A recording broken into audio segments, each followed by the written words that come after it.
What's up, everybody? One thing you're gonna notice is this is the 240 video and a 240 update, but there's no 240. Fortunately, we have the other cars in our collection that are here at the house, but it's not here for good reason. Me and Matt are still in the lab and we're getting really close. But one thing I want to talk about today is the truth about the K24 swap. Now, I did a lot of research before I chose this swap. But even with doing all that research, you still find a lot of things that need to be done. And one thing I noticed, there was not one YouTube video that said how much it cost to do the swap. Shout out to Hurt and Hurt Life, former Hoonigan guy. He was one of the few people that said it was really expensive. But really expensive means different things to different people. So I want to show you guys how much I paid. Now, bear in mind, my swap is done on an extreme budget. It's actually probably the cheapest way you can do it, save one part. Now, doing it that way, we had to make a couple compromises and we had to actually modify quite a few parts on the car to make these less expensive parts work. But I think you're gonna be surprised at how much it costs. Now, believe it or not, I have a build sheet for each one of my cars. Plain Jane, my BMW, Big Dummy, the truck, and of course the 240. Now, I don't have a build sheet for all of my cars because I want to track how much it costs. As a matter of fact, I'll give you advice. If you're building a car, never track how much it costs, even though you should budget it. Here's the reason why. You would never actually build the car. There's no good financial reason to ever build a car. It's actually a horrible idea, and you probably should be really well off or doing really well to build a car. It just makes no sense. And then you'll see a lot of cars on like Facebook Marketplace, maybe even still Craigslist or eBay that are partially finished projects. The majority of that reason is because people run out of money.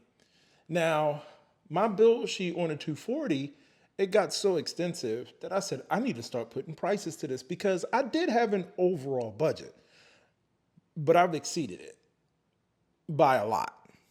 Even more than the amount that I expected to. Not only did I exceed it by more than the amount that I expected to, you gotta remember, I'm an experienced builder of cars. I know what this game is like. I know that the most expensive and the most difficult part of finishing a car is that last 10% to get it exactly right. And we're not even at probably 75% now. And the cost is shocking. I'm going to show you guys my spreadsheet.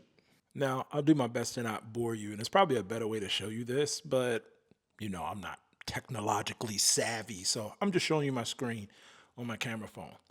These components right here are probably the most expensive components.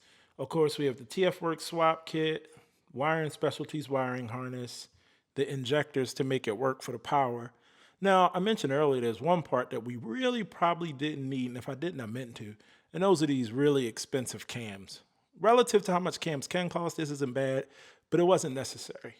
But we're still going to count it because we bought it. Now what we said is we actually went budget. Here's the budget items. This turbo manifold is probably half the cost of what other ones cost on the market. They're all $1,000 to $1,200, but we had to make some compromises to make that work. The same thing when it comes to the clutch. We got a clutch that could hold around 500 horsepower because that's what we think we can make. But yeah, we could have got a twin disc that costs twice this amount. Also, the intake manifold, man, there are some nice ones out there. You can get carbon fiber, you can buy, billet. We just did a cast manifold, the cheapest one you can get. And lastly, I got the cheapest turbo that I could buy. Now, I could have bought eBay. You would say that quickly, but I did want to have something reliable and good. So while I probably could have spent $500 on a turbo, I could have easily spent $2,500 on some sort of ball bearing setup, which we didn't do. So when we add up these most expensive components of the project, that would be everything from the timing chains and guides all the way down to the TF Works swap kit. The thing you can see right here is really small. That's $14,540. That's an insane amount of money. Now again, as an experienced person building cars, I always knew that this was going to be pretty expensive. So I budgeted about that amount plus or minus another 30% actually, just in the finishing bits. But I think what'll surprise you is how much the finishing bits actually add up to. Now, I'm gonna give you the next amount of money that we've spent besides the $14,000, and this is just only on the engine. It's not the wheels, it's not the body kit, it's not the wrap, it's none of the other aesthetic stuff. This is only on the swap. And I think you'll be surprised. Two other things I'll touch on. The engine by alone really only costs $750. And the transmission, shout out Ferris, only costs $600. It's these other components, and again, we're only 70, maybe 65 to 70% of the way done. We still have quite a bit left to go. I think you're gonna be surprised how much more we have to spend. Back to the spreadsheet. Hopefully, if you made it this far, shout out you. One thing I did is I organized my spreadsheet really in like the cheapest or lowest cost things to the most expensive. Now, when you look at it, I even included things that I only spent $15, $20, $30 on. And normally I wouldn't do that. But in aggregate, when you add these things up, though they're really inexpensive, even when you have really inexpensive things, but there are a lot of inexpensive things, it adds up pretty quickly.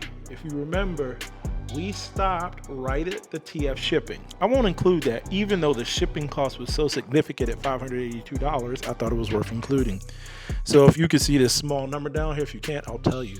All the small components cost $7,511 by themselves. Now, I'll let you do math, or maybe I'll put it on the screen, but again, as you can see, it's shocking. Now, fortunately, we don't have another $7,000 to spend. Like I mentioned, I'm fortunate because I'm at the finishing stages of the build. Now, if you do the quick math, it's about $22,000 that we spent on, again, just a swap. That's not the car. That's not the aesthetics, wheels, tires, interior, carbon seats, none of that stuff. Just on the swap alone. Of course, Matt's my friend, but of course I have to compensate for his time and using his garage. So it's fortunate that I'm not doing this with a shop, but I'm still gonna help my buddy out because he's done such an excellent job and spent so much time. That's gonna go on the build sheet. Also, there's probably another $3,000 to $4,000 worth of parts that I have to buy to finish the car. And that's not guaranteeing the car is gonna run. And we also have to have the car tuned. And I haven't talked to the tuner to see how much that cost is. On the BMW, it depends on how much time it takes, how much the dyno costs. Another $1,000 to $1,500 easily. Now, I've had some interesting experiences with the swap too. TF Works. You guys know I never say anything negative about anybody. I think they have pretty decent customer service, but their products are excellent. I mean, amazing. There are a few things that were promised or paid for in the kit that they didn't include. And I don't know if they got frustrated or tired of me, but I wound up just buying a part that I've already paid for. Now, it's not a big deal. It was only a $200 part, and I'm not gonna like spread dirt on the name because I think they have excellent products. I would just say, make sure you get the things that you pay for. And don't spend more than what you need to. I don't even know what this video is really about, but I just want everybody to know if you're gonna swap your car, it's gonna be extraordinarily expensive. I did research on multiple swaps. This is probably the cheapest of them all and will be the most reliable, but cheap at $30,000? I don't know if I would call that cheap. The next video, hopefully it'll be us starting the car up and taking it to the tuner that I probably have to pay $1,500 to, putting it on the dyno, don't know how much that's gonna cost, and actually tuning the car. One day it'll drift. We're too deep in to quit now. I appreciate you watching. Again, if you made it to this part of the video, comment below, how much did you think I spent compared to how much it spent? And shout out to put some truth on the internet. Hopefully somebody benefits by this. Make sure you make a build sheet. If you're going to K24 swap your S13 or S14, it is more expensive than you think, and it can cost more than you think, and you want to make sure you have the money to finish your build. All right, see you guys in the next video. Peace.